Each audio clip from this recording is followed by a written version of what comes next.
Assalamualaikum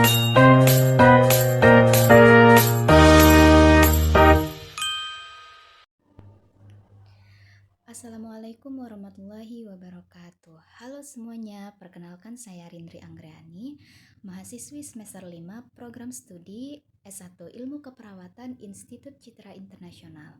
Baiklah, pada kesempatan kali ini saya akan menjelaskan secara lengkap mengenai coping adaptif dan juga coping maladaptif, serta dampaknya dalam kehidupan sehari-hari maupun dalam konteks keperawatan. Pembahasan ini sangat penting terutama bagi mahasiswa keperawatan dan juga tenaga kesehatan karena respons coping seseorang sangat mempengaruhi kondisi fisik, mental, dan juga proses penyembuhan.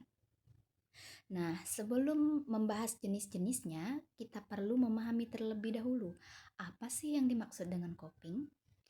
Coping adalah upaya atau strategi yang digunakan seseorang untuk menghadapi tekanan, stres, atau perubahan yang terjadi dalam hidupnya. Coping mencakup bagaimana seseorang berpikir, merasa, dan bertindak ketika berhadapan dengan situasi yang menantang. Nah, setiap individu punya cara yang berbeda dalam menghadapi stres dan perubahan ini dapat menentukan apakah respons coping tersebut bersifat adaptif yang artinya sehat atau maladaptif yang artinya tidak sehat dan berdampak negatif. Baiklah, yang pertama mari kita bahas tentang coping adaptif. Apa itu coping adaptif? Coping adaptif adalah mekanisme menghadapi stres dengan cara positif, konstruktif, dan membantu individu menyesuaikan diri atau menyelesaikan masalah dengan baik. Nah, strategi coping ini mendukung kesejahteraan fisik dan emosional serta membantu seseorang tetap mampu berfungsi dengan optimal meskipun berada dalam kondisi yang sulit. Adapun beberapa ciri-ciri dari coping adaptif. Yang pertama yaitu berdasarkan realitas dan logika. Kemudian yang kedua, membantu menyelesaikan masalah bukan menghindarinya.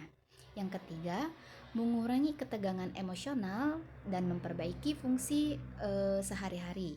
Yang keempat, memberikan rasa kontrol terhadap diri sendiri. Nah, apa saja contoh dari perilaku coping adaptif? Yang pertama yaitu berusaha mencari informasi tentang masalah yang dihadapi. Kemudian yang kedua, mencari dukungan dari keluarga, teman, atau tenaga kesehatan lainnya. Yang ketiga, berdoa, meditasi, dan juga melakukan teknik relaksasi. Dan yang keempat, menganalisis masalah dan membuat rencana pemecahan. Kemudian yang terakhir, melakukan aktivitas fisik seperti menulis jurnal atau kegiatan positif lainnya. Nah, apa saja dampak dari coping adaptif ini? Yang pertama yaitu mengurangi tingkat stres dan kecemasan. Individu menjadi lebih tenang dan dapat berpikir lebih jernih. Kemudian yang kedua, meningkatkan kemampuan pemecahan masalah. Karena respon emosional lebih stabil, individu dapat memilih solusi yang lebih rasional. Yang ketiga, mempercepat proses penyembuhan. Dalam konteks keperawatan, pasien dengan coping adaptif biasanya lebih kooperatif, kemudian teratur minum obat dan juga mengikuti instruksi perawatan. Yang keempat, memperkuat hubungan sosial, yaitu dukungan sosial yang baik membuat individu lebih siap menghadapi situasi yang sulit. Dan yang terakhir, membangun ketahanan psikologis. Baiklah, berikutnya yaitu kita akan membahas tentang coping maladaptif.